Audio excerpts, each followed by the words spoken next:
సంతోషించు. దాహం వేస్తే మంచినీళ్లు లోపలికి వెళ్ళక మధ్యలో కన్నం పెట్టి గొట్టం పెడితే ముక్కులోంచి పోసుకుంటున్న వాళ్ళు ఉన్నారు. గుటుక్కు నీళ్లు తాగితే లోపలికి ఎడుతున్నాయి, సంతోషించు. రాత్రి తిని పడుకుంటే పొద్దుడికి కడుపులో పోట్లు వచ్చి జీర్ణం అవక ఏడుస్తున్న వాళ్ళు 1,00,000 మంది ఉన్నారు. తిన్నది గుండ్రాయి అయినా సరే తెల్లారేటప్పటికి జీర్ణం అయిపోతోంది, సంతోషించు. పడుకుంటే నిద్ర పట్టక చారుడు మాత్రలు వేసుకు పడుకుంటున్న వాళ్ళు ఉన్నారు. తలగడా మీద చెయ్యెట్టుకుని ఇలా పడుకుంటే నిద్ర పడుతోంది. పుస్తకం ఉంటే తప్ప మాట్లాడలేని వాళ్ళు ఉన్నారు. వేదిక ఎక్కి కూర్చుని మాట్లాడడం మొదలు పెడితే గంగా ప్రవాహంలో వస్తోంది, సంతోషించు ఈశ్వరుడి కారుణ్యానికి.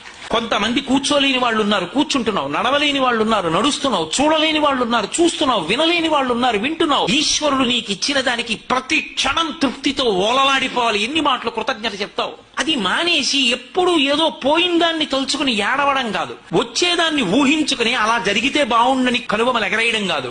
ఇప్పుడు ఇక్కడ నీకు ఈశ్వరుడు వర్తమానంలో ఏమిచ్చాడో దానితో తృప్తిగా ఉండడం అలవాటైతే వాణ్ణి మించిన భాగ్యవంతుడు